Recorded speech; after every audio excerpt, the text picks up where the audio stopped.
Jumpa kembali di MDT Journey Inspiration of Life. Pagi ini saya mau coba sharingkan teman-teman dengan temanya, bukan hanya karena kekayaan maka orang sukar masuk surga, tapi oleh kebiasaan duniawi juga.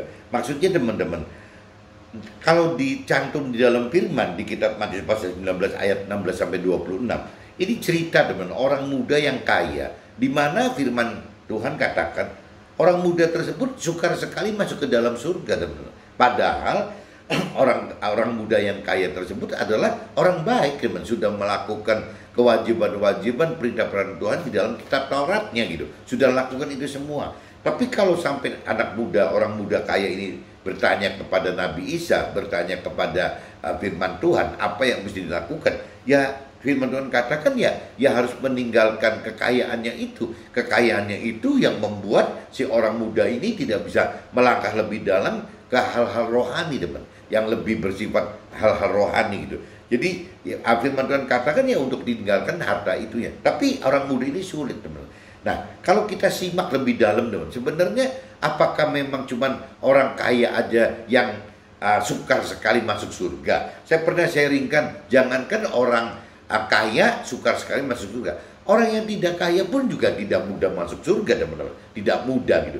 Dan bahkan banyak sekali yang terkait hal-hal yang tidak berbau dengan kekayaan, tapi membuat manusia, membuat orang sukar masuk ke dalam surga, teman. Nah ini saya pagi ini saya mau sharingkan, teman, beberapa contoh gitu yang tidak terkait dengan kekayaan, tapi juga membuat orang sukar masuk surga, membuat orang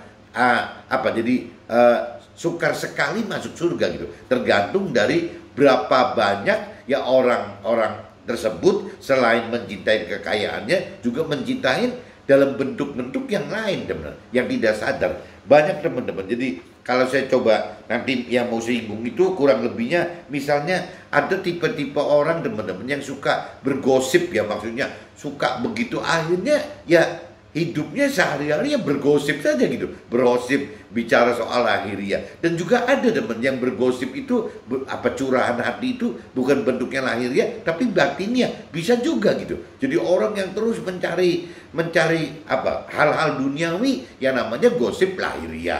Tapi kalau misalnya kita ketemu orang yang terus mencari curahan hati urusannya meskipun batinnya, ya tetap aja, teman-teman, jadi seperti bergosip tapi di area batin gitu, di area agama, di area rohani gitu. Itu juga rasanya nggak akan efektif, teman. Ada, sehingga orang-orang tersebut adalah sukar sekali waktu kita ajak mereka untuk bisa berbalik masuk ke dalam pengenalan akan firman Tuhan, kemampuan mengerti firman Tuhan gitu, untuk melakukan firman Tuhan. Waktunya sudah habis, teman-teman, untuk bergosip atau bercurhat ria, ya urusan lahirnya atau batinnya. Itu ada, teman, yang tipe begitu ada. Ada juga mungkin yang karena misalnya luka batin gitu, ya akhirnya kompensasinya benar-benar mencari activity misalnya kalau luka batinnya karena soal keuangan, ya dia akan mencari kompensasi hal-hal yang selalu berbau keuangan itu. Terus tidak akan habis-habis, terus mencari sampai akhirnya ya mereka tidak berminat untuk mengenal, mengerti dan melakukan firman Tuhan karena mereka sudah sibuk dengan luka batinannya mereka gitu. Jadi mereka kompensasi dengan cara ya mati-matian kerja keras untuk mengumpulkan harta. Padahal kembali lagi kalau kita bicara cerita orang muda kaya yang di kitab Matius 19 ayat 16-26 ini, ya dinyatakan benar-benar bahwa karena kekayaannya orang muda yang kaya tersebut malah tidak bisa mencari Tuhan lebih dalam lagi gitu. Tidak bisa mengerti apa perintah firman Tuhan lebih dalam lagi. Tidak mampu, tidak beriman untuk melakukan firman Tuhan lagi gitu. Jadi kekayaan ini membatasi itu, teman. Itu ada tipe-tipe orang gitu. Ada juga orang-orang yang gila kerja, teman. Jadi maniak kerja gitu ya.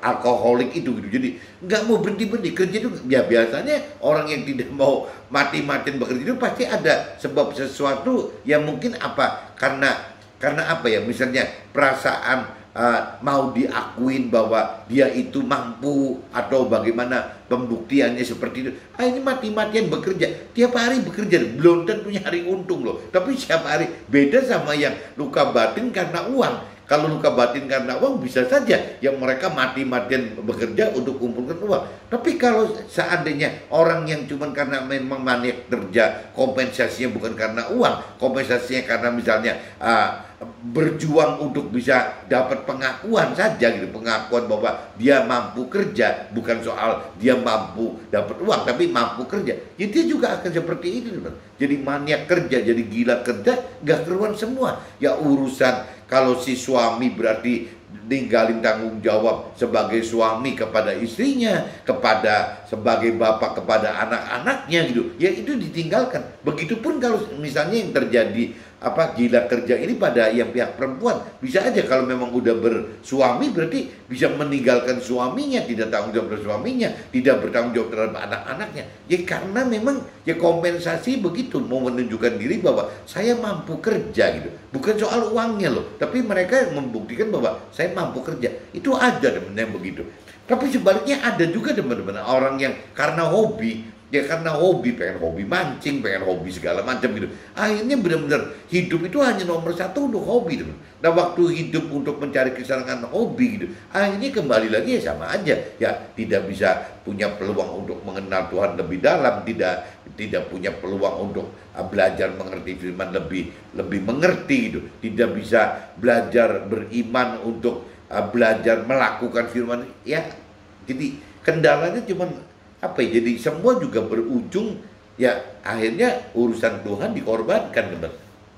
Karena semua ya urusannya hal-hal duniawi.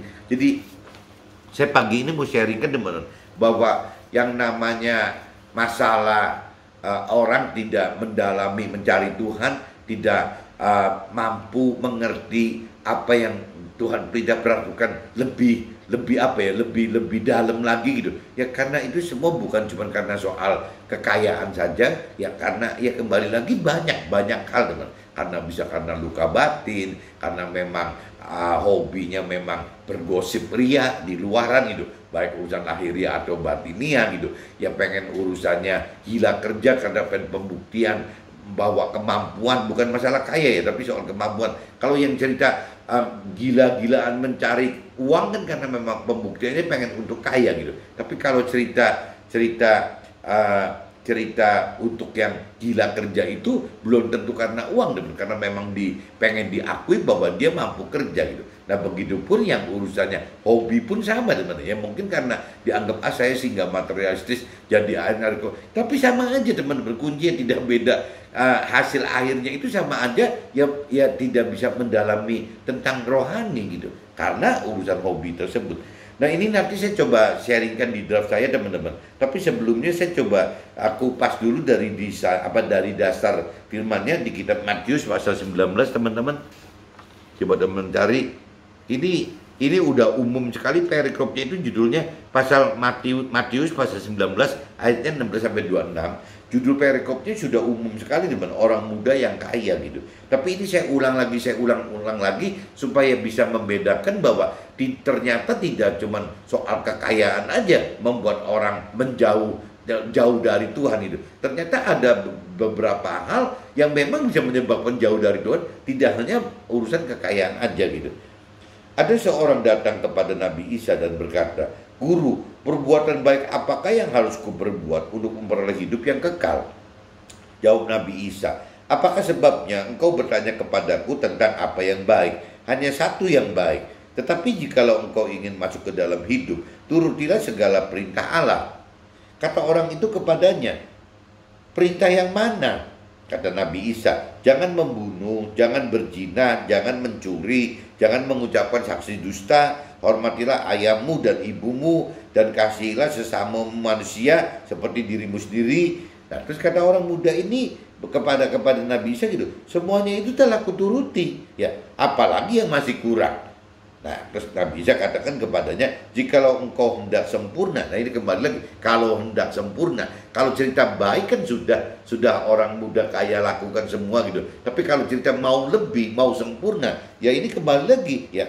Jikalau engkau hendak sempurna, pergilah, jualah segala milikmu dan berikanlah itu kepada orang-orang miskin. maka engkau akan beroleh harta di sorga. Kemudian datanglah kemari dan ikutlah aku. Nah itu kalau ceritanya anak muda itu nantang mau di atas kebaikan gitu. Bagaimana apabila si orang muda ini pengen lebih dari baik gitu. Ya kalau lebih dari baik dari versinya firman Tuhan, dari versi rohani, dari versi Tuhan, ya berarti sempurna gitu. Nah, sempurna itu adalah memang yang Tuhan rancang kendaki bagi kita itu seperti itu loh. Tuhan Allah itu pengen kita sempurna gitu. Ya untuk bisa bukan sempurna dalam arti kata bagaimana sempurna hidup di dunia ini, tapi sempurna ini adalah sebagai bekal untuk hidup di akhirat, benar. Bagaimana untuk bisa sempurna gitu. Karena hanya melalui kesempurnaan hidup kita di dunia, kita bisa masuk ke dalam rancang kehendak Tuhan yang sempurna itu. Apa sih gitu yang Tuhan rancang kehendaki bagi kita yang sempurna itu?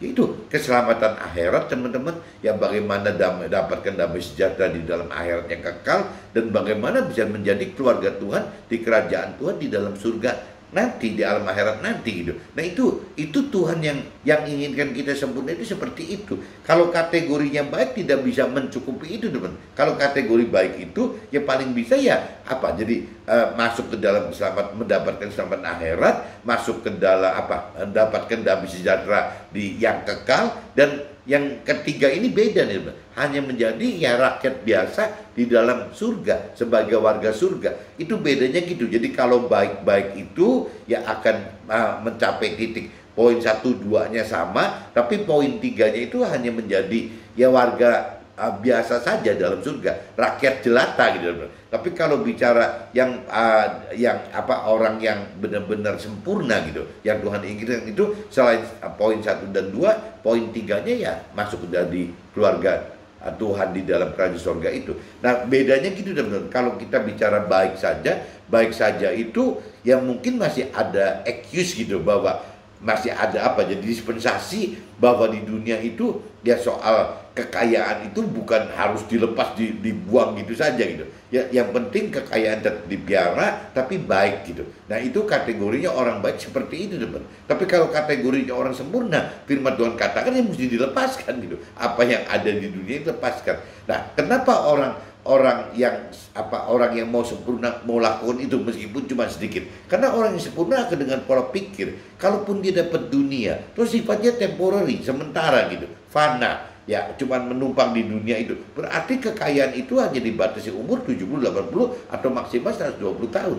Tapi kalau bicara yang ketiga sempurna itu kan kalaupun bisa didapat, itu kan sifatnya bukan fana, bukan sementara, bukan 70, 80 atau 120 tahun, tapi kan kekal, teman, nggak ada batasnya. Nah itu orang yang sudah lebih dalam mengenal firman Tuhan, orang yang sudah lebih mampu mengerti firman Tuhan, orang sudah lebih beriman untuk berani melakukan firman Tuhan, biasanya teman-teman berani untuk masuk ke dalam area yang Tuhan rancang kendaki, yaitu area sempurna itu, teman-teman. Karena pemikirannya gitu, karena sudah lebih dalam, akhirnya dia bisa, dan ada kemampuan mengerti firman lebih dalam, akhirnya dia bisa mempertimbangkan salah satunya ngapain gitu, dapat hal-hal duniawi, ya menjadi orang baik, memang dapat dispensasi menikmati duniawi gitu, tapi kita tetap ujungnya sementara saja, ya ujungnya masuk ke surga, ya jadi warga surga biasa, jadi rakyat jelata biasa. Tapi kalau misalnya sempurna itu kan istilahnya capek sedikit, ya 70, 80 tahun, 120 tahun, tapi kan mendapatkan satu hak yang kekal untuk bisa sebagai keluarganya Tuhan di dalam kerajaan surga. Jadi memang beda cara pikir, teman. Ya ini kembali lagi ya mungkin beda kedalaman pengenalan akan firman Tuhan, akan Tuhan pribadi, perbedaan antara ke tingkat pengertiannya mungkin beda gitu. Kalau yang benar-benar sempurna itu sudah mengerti gitu, apa sih ya perintah peraturan Tuhan itu gitu, apa sih rancangan kehendak Tuhan. Jadi beda keberanian untuk melangkahnya, teman-teman. Nah ini dikatakan seperti itu gitu. Jadi Nabi Isa katakan kepada orang muda yang kaya itu, jikalau engkau hendak sempurna, pergilah jualah segala milikmu dan berikanlah itu kepada orang-orang miskin, maka engkau akan beroleh harta di sorga. Kemudian datanglah kemari dan ikutlah aku. Ketika orang muda itu mendengar perkataan itu, pergilah ia dengan sedih sebab banyak hartanya. Nah ini kan berarti kan harta ini kan jadi yang menyebabkan jadi keikat gitu. Manusia itu tidak bisa melangkah lebih maksimal lagi ke arah rohani karena salah satunya itu unsur harta. Meskipun pagi ini saya sharingkan, ternyata nanti di dalam saya cerita bukan cuma harta, teman. Di luar harta pun juga ada beberapa hal yang bisa menyebabkan kita tertahan gitu, untuk tidak bisa masuk ke dalam rancangan kehendak Tuhan yang sempurna tadi gitu. Nabi Isa berkata kepada murid-muridnya, "Aku berkata kepadamu, sesungguhnya sukar sekali bagi seorang kaya untuk masuk ke dalam kerajaan sorga. Sekali lagi aku berkata kepadamu, lebih mudah seekor unta masuk melalui lubang jarum daripada seorang kaya masuk ke dalam kerajaan Allah." Ketika murid-murid mendengar itu, sangat gemparlah mereka, dan mereka berkata, "Jika demikian, siapa yang dapat diselamatkan?" Nah, Nabi Isa berkata, memandang mereka dan berkata, bagi manusia hal ini tidak mungkin, tetapi bagi Allah segala sesuatu mungkin. Jadi kembali lagi teman-teman, apabila kita mau sempurna, ya memang mesti mengandalkan Tuhan, teman. Kalau cuma mengandalkan diri kita sendiri tidak akan kuat. Nah, mengandalkan Tuhan itu ya kembali lagi bagaimana kita mau mengenal lebih dalam akan firman Tuhan, bagaimana kita mampu mengerti firman Tuhan, bagaimana kita mampu mengenal firman Tuhan. Tidak jauh-jauh teman-teman, ya dari pengenalan dalamnya kita akan tahu bahwa di dalam kita itu ada roh, ya ada unsur roh, bukan cuma tubuh jiwa saja, tapi ada unsur roh juga, di mana unsur roh itu adalah bait atau wadahnya Tuhan. Rohnya Tuhan Allah hidup di dalam kita. Nah, waktu kita mengerti bahwa ada roh Allah di dalam kita, kita punya kekuatan lebih, punya kuasa lebih yang untuk bisa mampu mengerti dan mampu melakukan firman Tuhan. Karena kita jadi karena iman kita naik gitu.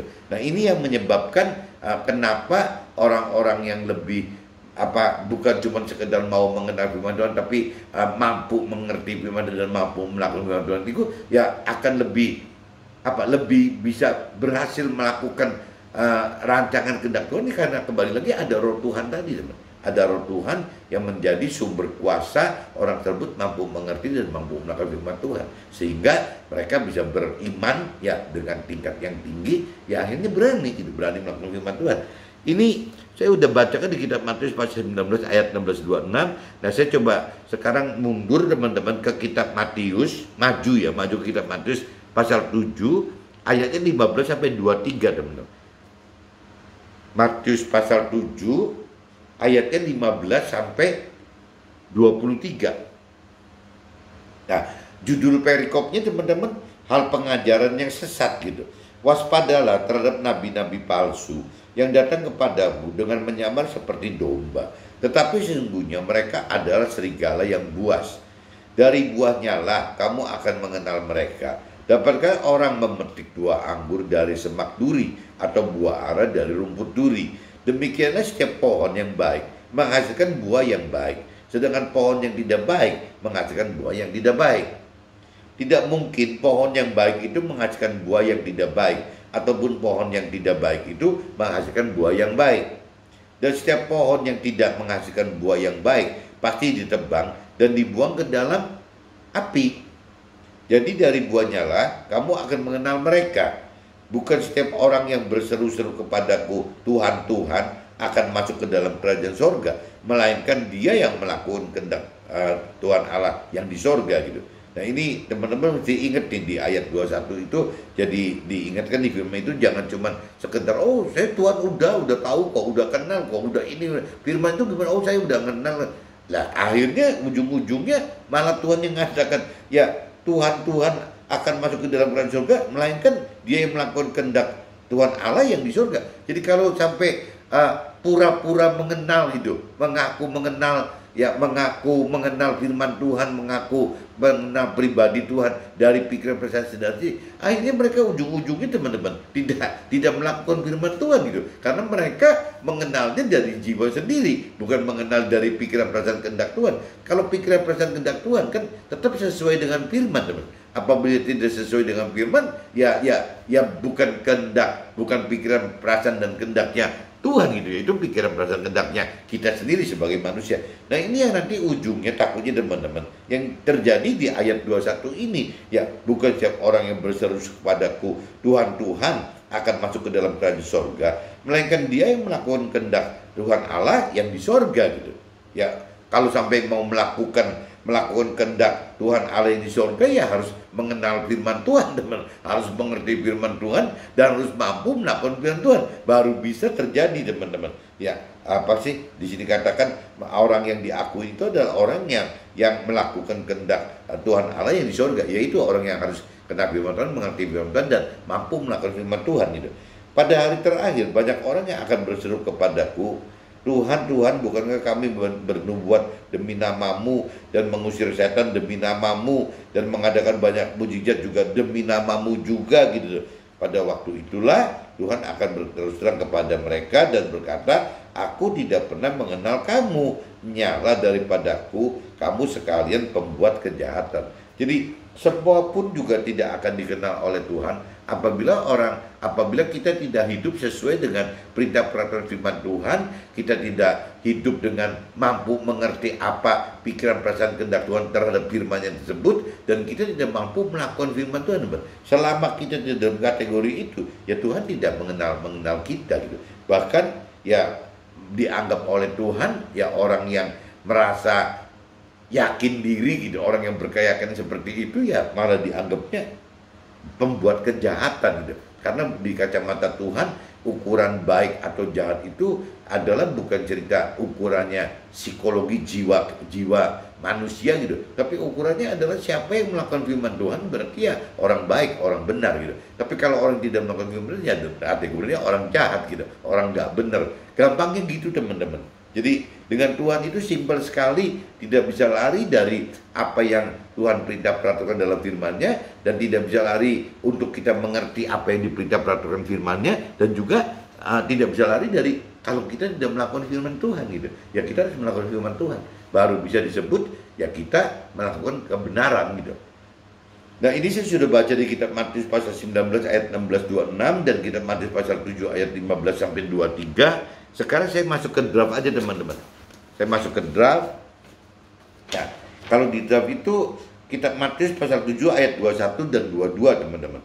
Nabi Isa berkata, jikalau engkau hendak sempurna, pergilah, jualah segala milikmu dan berikanlah itu kepada orang-orang miskin, maka engkau akan beroleh harta di surga. Kemudian datanglah kemari dan ikutlah aku. Ketika orang muda itu mendengar perkataan itu, pergilah ia dengan sedih sebab banyak hartanya. Nah ini kan kalau dicerita di kitab Matius pasal 7 ayat 21-22 kan, teman-teman. Jadi kalau seandainya kekayaan itu tidak disertai dengan pengenalan dalam akan firman Tuhan, tidak disertai dengan kemampuan mengerti akan firman Tuhan, tidak disertai dengan keberanian beriman untuk melakukan firman. Kadang-kadang jadi kekayaan ini yang membuat orang berhenti, teman-teman. Kekayaan ini yang mengganjal kita untuk melangkah lebih dekat mengikut apa yang Tuhan perintahkan, itu makin berhenti, teman-teman. Karena kekayaan ini,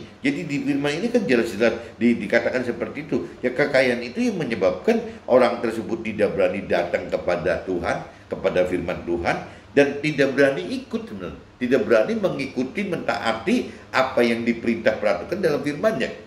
Arti mengikuti kan itu, teman-teman. Arti mengikuti dalam bentuk firman Tuhan adalah ya bagaimana kita ikutlah aku ini berarti kan mentaati apa yang diperintah peraturan firman Tuhan, apa yang dirancang kehendaki oleh firman Tuhan, sehingga mendapatkan apa yang dijanjikan Tuhan itu. Nah ini akan berhenti semua, teman. Kekayaan itu akan membuat bisa berhenti. Ini bukti cerita di ya kitab Matius pasal 7 ayat 21-22, ceritanya soal orang kaya yang sukar sekali maksud surga. Dan meskipun saya protes kan bukan cuma orang kaya saja, orang yang tidak kaya pun juga kayaknya sukar masuk surga tuh gitu. Nah ini yang hari ini saya mau bahas itu jadi bukan soal orang kaya atau tidak kaya, yang intinya bahwa orang tidak kaya pun juga tidak mudah masuk surga, teman. Apa sih yang menyebabkan orang tidak mudah masuk surga? Nanti saya coba pagi ini urai, teman-teman.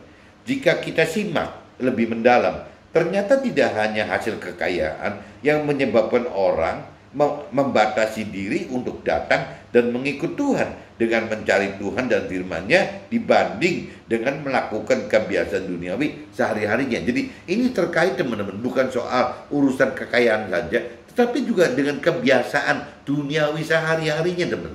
Banyak kebiasaan duniawi sehari-hari yang membuat orang itu tidak bisa gitu datang kepada Tuhan dan mengikut Tuhan. Tidak cuma soal urusan orang kaya saja, teman. Makanya saya pernah sharingkan, jangankan orang yang kaya, orang tidak kaya aja juga sukar masuk surga kok. Cuman mungkin bedanya kalau orang kaya sukar sekali masuk surga. Tapi kalau orang bicara bukan soal kekayaan, sukar masuk surga. Sekalinya tidak ada, sukar sekalinya tidak ada. Sangat sukarnya, sangatnya tidak ada. Tapi sama-sama sukar, teman. Bukan berarti kalau orang sudah tidak berbau soal kekayaan, mudah masuk surga. Rasanya bukan begitu gitu. Nah, ini pagi ini saya mau sharingkan ada hal-hal tertentu yang meskipun tidak terkait dengan kekayaan, tapi membuat orang juga sukar masuk surga. Banyak teman kebiasaan duniawi yang membuat kita tidak bisa masuk ke dalam surga dengan mudah gitu. Nah, ini saya umpamakan kalau bicara yang kebiasaan dunia dalam keseharian itu dapat terjadi dalam hal ya salah satunya itu tentang apa? Kalau orang kita jangan-jangan juga sama, teman. Kita atau teman kita ada tipe-tipe orang yang senengnya hidupnya bergosip aja. Jadi dunia itu lakon itu bergosip, ngebicarain orang lain, ini yang bicara lahiriah juga. Tapi juga ada, teman, orang-orang yang bergosip itu urusannya rohani gitu, urusannya batinnya. Dan banyak teman-teman yang begitu. Jadi seolah mencari Tuhan itu bukannya istilah pribadi kita mencari Tuhan, tapi mencari Tuhan itu di antara teman-teman rohaninya gitu, dan di antara mentor-mentor rohaninya, di antara rohaniawan yang gak ketemu teman. Akhirnya ngegosipin apa bercurahan hati gitu dengan teman rohani, dengan mentor rohani, dengan rohaniawan. Ya urusannya seperti orang ngegosip, orang dunia ngegosip, cuman ini ceritanya urusan batinnya, urusannya urusan rohani gitu. Tapi ya dua-duanya akan sia-sia, teman. Orang yang bergosip urusan lahiriah juga akan sia-sia. Orang yang bergosip atau sharing, istilahnya pakai istilah sharing tapi benarnya bukan sharing kali ya, itu cuma curahan hati saja gitu. Ya urusan rohani ya juga akan sia-sia, tidak akan menemukan Tuhan lebih jauh gitu. Ada, teman, orang yang seperti itu ada gitu. Jadi kelihatannya kayak baik, ya kayak benar gitu, bahwa dia mencari sharing dengan teman rohani, mentor rohani dan rohaniawan, tapi tetap hasilnya juga nggak maksimal, nggak baik, teman, nggak benar gitu. Ya karena apa? Balik lagi, yang dibicarakan hanya bicara rohani yang dibawa ke duniawi gitu. Jadi urusan roh, urusan firman Tuhan, urusan Tuhan yang dibawa, dipaksakan, dibahas dengan cara ukuran duniawi, dengan pikiran, perasaan, kehendak manusia. Ini sia-sia, teman, akan sia-sia gitu. Itu ada, teman, orang-orang yang seperti itu tuh ada gitu. Nah, bisa juga teman-teman ada, kalau saya pelajarin keluarga saya atau teman-teman saya, ada juga yang karena luka batin, teman. Luka batin karena misalnya tidak diakuin bahwa kemampuan soal mencari kekayaan apa. Jadi akhirnya menyebabkan luka batin. Nah, luka batin ini teman-teman yang menyebabkan ya terus dia itu jadi maniak. Hidup itu hanya untuk cari uang, teman. Ya bulak-balik cuma urusannya nyari uang gitu. Jadi ya sampai mati mungkin nyari uang. Kalau mereka tidak sadar gitu bahwa itu adalah salah gitu. Kalau cerita orang muda yang kaya itu kan nyari uang dan dia sudah merasa kaya. Ya nanya Nabi Isa gimana untuk bisa lanjut gitu ya. Kalau mau lanjut sempurna ya, dalam arti kata meninggalkan dijual gitu harta bendanya, mengikut datang dan mengikuti apa yang Tuhan perintah peraturkan. Tapi kan ada orang yang tidak merasa kaya-kaya, dan sudah kaya tapi tidak merasa kaya-kaya gitu. Jadi tiap hari kerjanya itu dari buka mata sampai tidur lagi ya nyari uang gitu. Ya ada, teman, orang seperti itu ada gitu. Nah akhirnya semua dinomor-satukan soal uang, teman. Yang tidak pandang bulu misalnya terhadap orang tuanya, tidak pandang bulu terhadap kakak adiknya gitu, tidak pandang bulu terhadap keluarga dia sendiri, kepada istrinya, kepada anak, enggak. Karena dia sudah luka batin di pribadi orang tersebut. Nah itu juga bisa menyebabkan orang-orang tersebut yang susah juga masuk ke dalam rancangan kehendak Tuhan. Yang tadi dikatakan datanglah, ya ikut datang padaku dan ikut apa yang diperintahkan Tuhan gitu. Ya itu nggak mudah. Jadi soal orang yang bergosip, baik itu lahiriah batinnya juga jadi bisa bisa nggak bener gitu teman. Yang urusan orang yang luka batin karena mencari kekayaan, mencari materi juga jadi bisa nggak bener. Bahkan bisa juga teman, orang yang gila kerja bukan cuma karena untuk kaya loh teman. Jadi ada juga orang kerja yang bukan untuk kaya, tapi maniak kerja, gila kerja, karena untuk membuktikan bahwa dia mampu. Bukan seperti yang nomor 2 tadi, ya untuk membuktikan bahwa dia itu kaya, bukan gitu. Tapi cuma hanya sekedar bagaimana membuktikan bahwa dia itu mampu, ya mampu kerja gitu. Ada teman. Nah itu akhirnya timbulnya jadi maniak kerja. Jadi ya itu akhirnya korban semua dong. Jadi ya kembali lagi, mungkin orang tuanya juga dikorbankan, yang namanya pasangannya kalau memang yang gila kerja itu laki berarti pasangan perempuannya, istrinya dikorbankan, anak-anaknya dikorbankan. Kalau yang memang terjadi luka maniak kerja itu, gila kerja itu di perempuan, ya bisa mengorbankan keluarganya, orang tuanya, mertuanya, bahkan mungkin juga suaminya, ya maupun anak-anak itu bisa dikorbankan teman. Ya itu gara-gara kembali lagi orang tersebut juga yang maniak kerja itu, yang gila kerja itu, ya berarti kan sama, tidak mudah sukar masuk ke dalam sorga gitu, karena ya memang untuk mencari Tuhannya susah gitu, karena dia disibukkan tiap hari dengan mencari sibuk kerja gitu, ya udah nggak keruan.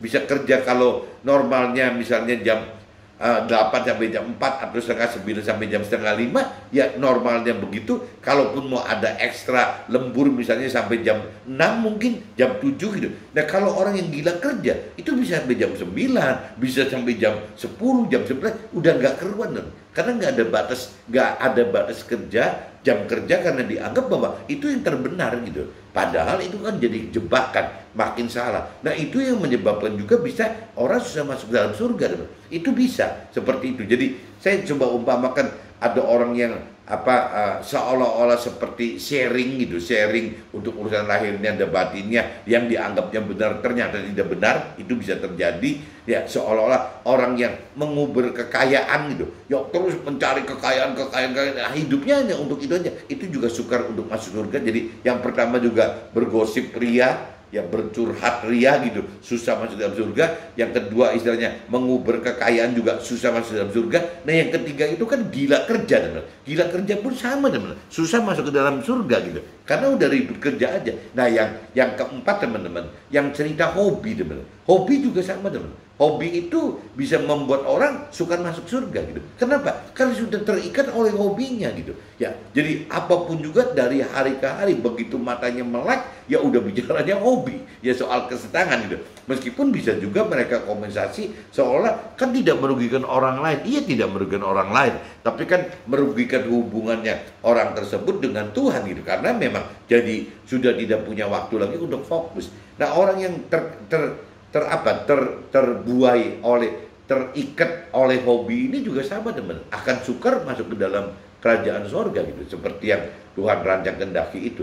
Jadi kembali lagi pagi ini saya cuma ingatkan bahwa bukan cuma soal kekayaan saja seperti yang di kitab Matius 19 ayat 16 sampai 26, bukan cuma itu, tapi ternyata banyak hal-hal lain yang duniawi yang membuat orang juga sukar sekali untuk masuk surga gitu. Maksudnya gitu loh teman. Jadi yang tadi saya umpamakan minimal ada 4. Mungkin kalau diurai lebih kali teman-teman. Jadi pertama, orang yang suka menggosip teman, atau bercurhat ria atau sharing-sharingan, lepas itu lahirnya batinnya, tapi tidak benar-benar masuk ke dalam apa yang Tuhan rancang kehendaki gitu. Itu pertama. Yang kedua, orang yang benar-benar terus hidup itu hanya untuk membuktikan mencari kekayaan gitu, karena luka batin. Itu juga sama, orang tersebut akan suka sekali masuk surga gitu.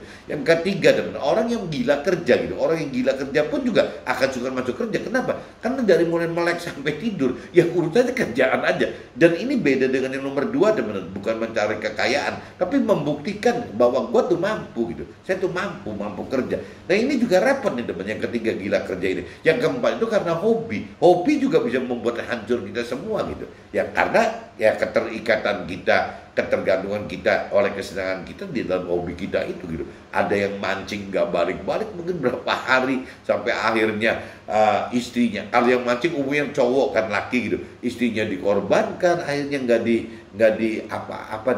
diurusin gitu, anak-anaknya jadi dilepas begitu saja karena mancing aja, urusannya ikan aja, mencari mancing ikan aja gitu.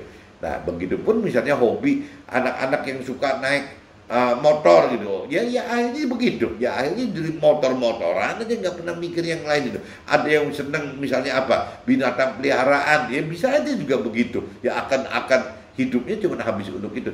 Nah itu kan jadi kacau semua teman. Kalau prioritas yang namanya mencari curhatan hati gitu, ya pengen mencari kekayaan, mencari kerjaan, sibuk kerja, hobi gitu. Kalau semuanya itu sudah di atas dari niatan kita lebih mendalami firman Tuhan, lebih belajar merenungi, mau mengerti lebih akan firman Tuhan, berani untuk beriman, melakukan, ya semuanya akan terkalahkan teman-teman dengan hal-hal seperti ini teman-teman. Nah ini yang maksud saya pagi ini ceritakan bahwa tuh ternyata ya kebiasaan hal-hal duniawi yang lain yang bukan cuma urusan kekayaan itu juga bisa menyebabkan orang sukar masuk surga. Orang sukar sekali masuk ke surga karena kebiasaan duniawi tadi teman-teman. Nah kebiasaan dalam hal-hal tersebut tidak semua terjadi kepada orang yang tidak baik. Justru pada umumnya mereka baik dan harapkan serta andalkan Tuhan sesuai jiwa mereka masing-masing. Jadi teman-teman jangan salah kaprah bahwa orang tidak sukar masuk dalam surga itu orang jahat. Saya pikir tidak kok. Mereka orang baik semua gitu. Orang-orang yang baik yang memang hidup sudah dengan sadar gitu ya, karena dididik oleh adat istiadat, oleh tradisi, dan memang mungkin gen bawaannya memang orang baik teman-teman, sehingga mereka itu tidak berbuat jahat kepada orang lain, dia baik gitu. Nah cuman kembali lagi teman-teman, kalau cerita baik itu ya baik dalam arti kata dia melakukan hidup sesuai ya pikiran perasaan kehendaknya dari si orang tersebut, dari manusia tersebut, tanpa parameter ya dari pikiran perasaan kehendak Tuhan gitu. Sebenarnya kan kalau kita mau meningkatkan dari baik menjadi sempurna, menjadi lebih benar gitu, itu kan mau nggak mau teman-teman, pikiran perasaan kehendak kita itu kan harus ditanggalkan teman-teman. Kita harus berubah masuk ke dalam pikiran perasaan kehendaknya Tuhan itu. Harusnya seperti itu teman-teman. Jadi kita tidak bisa berbuat sempurna, berbuat benar, lebih benar itu hanya dengan pola pikir yang di dunia ini. Ya karena manusia pada dasarnya kan teman-teman memang memang manusia berasal, kalau Tuhan katakan dari akhirat ya, dari kita juga manusia roh, Tuhan katakan begitu. Tapi realitanya kita lahir di dunia ini dalam lingkup kehidupan duniawi teman-teman. Jadi kalau kita lihat kanan kiri kita, ya majority itu orang-orang yang ada di pinggir kita itu kayaknya lebih duniawi loh, daripada rohani gitu. Nah, sedangkan dunianya sendiri membuat orang lebih ke arah duniawi gitu. Belum cerita iblisnya teman-teman. Ya iblisnya juga sama. Iblis itu pengen bagaimana orang itu supaya tidak bisa melakukan firman Tuhan, ya supaya bisa targetnya iblis itu masukkan manusia ke dalam neraka itu bisa terjadi. Kalau targetnya Tuhan kan beda, bagaimana orang bisa mengenal firman Tuhan, melakukan firman Tuhan sehingga bebas dari masuk neraka, bertolak belakang. Nah sedangkan yang namanya iblis itu kan karena memang penguasa dunia, dia kan lebih real teman-teman, lebih nyata ya, bahwa soal kekayaan itu janji target sukses duniawi itu lebih nyata daripada janji target keselamatan akhirat gitu. Kalau keselamatan akhirat buktinya mana? Nggak bisa dibuktikan sekarang gitu. Tapi kalau bicara target sukses duniawi kan bisa. Ya pengakuan dari duniawi bahwa waduh sekarang orang si A kaya loh, si B kaya banget loh. Karena orang tahu semua. Ya bisa dilihat dari fisiknya, dari misalnya pola hidupnya, dari rumahnya bisa kelihatan bahwa dia itu orang sukses duniawi atau tidak. Dari cara hiburannya orang juga tahu, dari cara naik kepemilikan mobilnya, kendaraannya orang juga tahu gitu. Ya, jadi benar-benar kalau bicara target sukses duniawi itu iblis mudah sekali teman-teman membuktikan kepada manusia bahwa tuh sukses itu seperti itu gitu. Mudah sekali gitu. Kelihatan di mata gitu. Soal kebahagiaan sama teman-teman ya, seolah-olah bagaimana kalau orang senang ke luar negeri, keluarganya gini-gini berarti bahagia gitu. Bagaimana meskipun kalau balik lagi kebahagiaan itu bisa sembuh loh teman-teman. Ya bisa aja di dalam seperti kebahagiaan itu mereka tidak mendapatkan kebahagiaan, malah kompensasi jadi yaitu narkoba, mabok-mabokan gitu, main yang laki main cewek, yang cewek main laki, ya bisa begitu. Jadi banyak sekali yang bisa dilakukan ya yang di proof dengan membuktikan bahwa dia bahagia gitu, meskipun ya kebahagiaan itu sifatnya sembuh gitu. Nah itu balik lagi kalau bicara cara dunia itu, iblis itu lebih mudah teman-teman membuktikan bahwa tuh ada kebahagiaan duniawi seperti ini gitu. Begitupun juga nafsu-nafsu duniawi yang beli rumahnya sudah segede istana, tetap aja mesti beli villanya tidak satu di setiap kota yang banyak bisa untuk wisata. Berarti ada villanya satu-satu gitu. Ya di Bali mungkin satu, di Lombok satu, di Malang satu, di Jogja satu, di Bandung satu. Jangan-jangan di setiap ibu kota provinsi ada rumah satu. Nah itu kan pembuktian lagi teman, pembuktian itu. Kendaraan juga sama teman. Kalau kendaraan misalnya orang butuh cuma satu kendaraan, oh ini kendaraan yang nomor 2-nya nih, keduanya. Ada kendaraan yang ketiganya. Sampai ada yang belasan teman, ada yang puluhan. Lah ini mau gimana gitu? Semua bisa-bisa supercar semua, bukan mobil biasa gitu. Belasan puluhan itu isinya supercar semua. Padahal kapan mau pakai mobilnya juga bingung teman. Saking banyaknya gitu. Jadi apa pembuktian hal duniawi itu bagi iblis terhadap manusia itu mudah sekali teman. Jadi, nah ini yang membuat seolah-olah manusia itu lebih mudah tertarik ke hal duniawi, ya lebih tertarik kepada apa yang iblis rancang dan rencanakan, rancang dan kehendaki gitu. Itu pasti seperti itu teman. Jadi kaitannya nggak jauh-jauh dari yang tadi saya katakan, bicara bagaimana mencari target sukses duniawi, bagaimana mencari target kebahagiaan duniawi, bagaimana memenuhi nafsu-nafsu duniawi, dari mulai tadi cerita rumah, ya jadi banyak villanya, dari yang namanya mobil, jadi akhirnya belasan puluhan mobil supercar, ya mungkin dari yang nggak ngerti baju, mungkin dari dompet, dari tas, dari sepatu, dari segala macam teman-teman, dari segala macam akan narik ke situ semua gitu. Itu cerita apa yang dikehendaki dunia itu nyata ya seperti itu teman-teman. Tapi kalau kita bicara apa yang dikehendaki Tuhan itu kan beda teman. Jadi misalnya Tuhannya kalau cerita target sukses duniawi ya untuk Tuhannya mungkin target keselamatan akhirat. Lah keselamatan akhirat itu nggak bisa buat sombong-sombongan. Keselamatan akhirat itu nggak bisa buat sombong-sombongan dan nggak ada buktinya teman-teman. Buktinya yang kalau kita melakukan firman Tuhan gitu, ya buktinya bahwa kita pasti mendapatkan keselamatan akhirat. Itu kapan? Kita masih hidup kok. Kalaupun kita udah mati gitu, mendapatkan keselamatan akhirat, terus siapa yang bisa melihat gitu? Nah itu janji-janji Tuhan, harapan Tuhan itu tidak bisa terlihat teman-teman.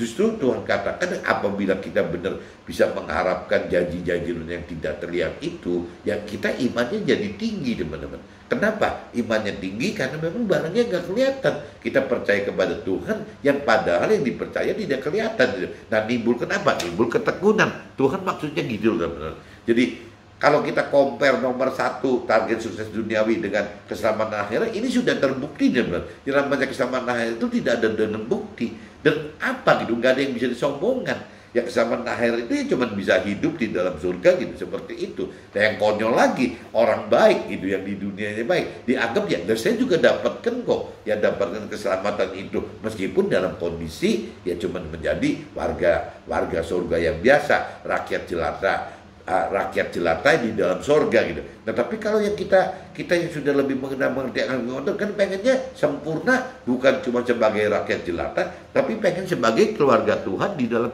kerajaan sorga gitu. Nah itu kan beda. Tapi tidak bisa dibuktikan sekarang teman-teman. Nah ini yang orang dunia tidak suka teman-teman. Kedua, soal kebahagiaan. Kalau di dunia ini targetnya itu kan bagaimana mencari kebahagiaan duniawi gitu. Itu target nomor 2-nya itu. Nah kalau di akhiratnya ya kalau kita perbandingkan, jangan-jangan kita cari damai sejahtera, damai sejahtera yang kekal di dalam akhirat. Nah ini juga sama, gitu. Ya kenapa cuma sekedar damai sejahtera aja? Jadi nggak bisa sombong-sombongan, nggak bisa show, nggak bisa ini, nggak bisa itu, gitu. Ya nggak bisa menampakkan ke orang lain. Ya bedanya gitu. Ya kalau kebahagiaan dunia meskipun semu kadang-kadang ditampakkan, tapi kalau kedamaian dalam akhirat kan nggak nampak. Satu, kedua, lah Siapa yang bisa tahu bahwa memang setelah meninggal kita dalam kondisi damai sejahtera di dalam akhirat? Nah, ini juga satu kendala lagi teman-teman. Nggak kelihatan masalahnya gitu, tidak bisa dilihat gitu. Nah, yang ketiganya urusan pemenuhan nafsu duniawi, ya tidak ada yang dicari. Yang cuman yang satunya pemenuhan nafsu duniawi di dunia ini, sedangkan di akhiratnya yang dicari itu cuman bagaimana menjadi keluarga Tuhan dalam kerajaan surga. Jadi bertentangan beneran teman, bertentangan. Nah, ini orang dunia kadang-kadang nggak suka teman. Jadi kalau kita nggak hati-hati, ya kita akan kejebak ke dalam pola-pola dunia saja gitu. Maksudnya gitu teman-teman. Jadi saya ulang lagi, kebiasaan dalam hal tersebut tidak semua terjadi kepada orang yang tidak baik. Justru pada umumnya mereka baik dan hidupkan serta andalkan Tuhan sesuai jiwa mereka masing-masing. Yaitu cuma mengandalkan jiwa mereka masing-masing, bukan jiwanya Tuhan gitu. Sehingga mereka tidak kenal dan tidak mengerti akan apa yang harus mereka perbaiki dalam hidup ini. Mereka anggap kebiasaan tersebut tidak rugikan sesama maupun rugikan Tuhan. Mereka cuma mikirnya gitu, gue nggak ngerugiin siapa-siapa, gue juga nggak ngerugiin Tuhan, gue juga untuk apa tidak ngaitkan siapa-siapa. Selalu pikirnya gitu teman-teman.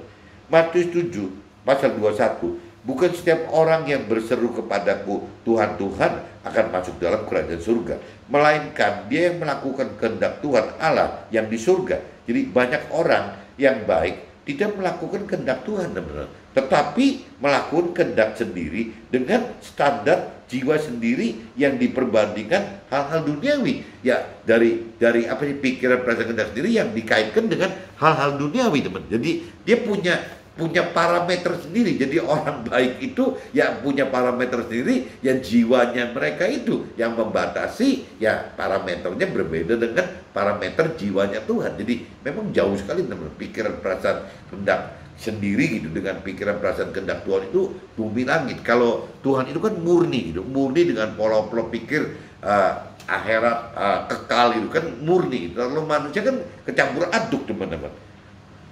Tidak ada cara lain. Jika hidup kita ingin sesuai kehendak Tuhan, maka kita harus mau mengenal dan dapat hidupkan roh Tuhan agar mampu mengerti serta melakukan perintah dan peraturan firman Tuhan. Gak ada cara lain teman. Jadi kembali lagi ya, kita butuh apa? Kita pribadi gitu, manusia itu butuh kemauan untuk mengenal ya pribadi Tuhan, mau mengenal firman Tuhan. Karena urusan mau ini Tuhan tidak bisa paksa teman. Tapi kalau begitu kita sudah punya kemauan gitu untuk mengenal Tuhan dan pribadi Tuhan, biasanya Tuhan bukakan teman bahwa ya di dalam Tuhan itu kalau kita mau lebih dalam mengerti akan rancangan kehendak Tuhan, ya harus benar-benar bisa mengerti bahwa ada roh di dalam kita, harus ngerti bahwa harus menghidupkan roh Tuhan di dalam kehidupan kita, di dalam rohnya kita itu. Nah, waktu kita hidupkan roh Tuhan itu, kita jadi makin mengenal firman Tuhan, makin mau mengenal firman Tuhan. Kita makin makin mengerti gitu, apa yang firman Tuhan kehendaki, sesuai pikiran perasaan Tuhan gitu. Nah, dan kita makin mengerti teman-teman, bagaimana makin mampu, karena kita makin yakin, makin beriman, makin makin berani gitu untuk melakukan firman Tuhan, teman. Jadi akhirnya dengan kita lebih dalam mengenal firman Tuhan, lebih kita mengerti akan firman Tuhan, kita lebih berani, lebih beriman untuk melakukan firman Tuhan. Nah, ini yang semua ini yang menyebabkan teman, kita bisa melakukan firman Tuhan, lebih berani untuk melakukan firman Tuhan. Nah, waktu kita lebih berani melakukan firman Tuhan, ya otomatis kita jadi lebih mudah untuk bisa masuk dalam kerajaan sorga seperti yang Tuhan inginkan, rancangkan dan genapi. Mudah-mudahan dengan hari ini saya sharing ini, teman-teman tahu bahwa bukan cuma hal kekayaan aja yang menyebabkan orang tidak masuk dalam surga, sukar masuk dalam surga, tapi ya itu tadi soal istilahnya karena ingin mengubur kekayaan aja karena luka batin bisa, ya karena misalnya gila kerja ya bisa, gara-gara hobi juga bisa. Nah, ini yang mesti teman-teman juga harus sadar, jangan sampai terjebak seperti itu. Oke teman-teman, see you, bye-bye.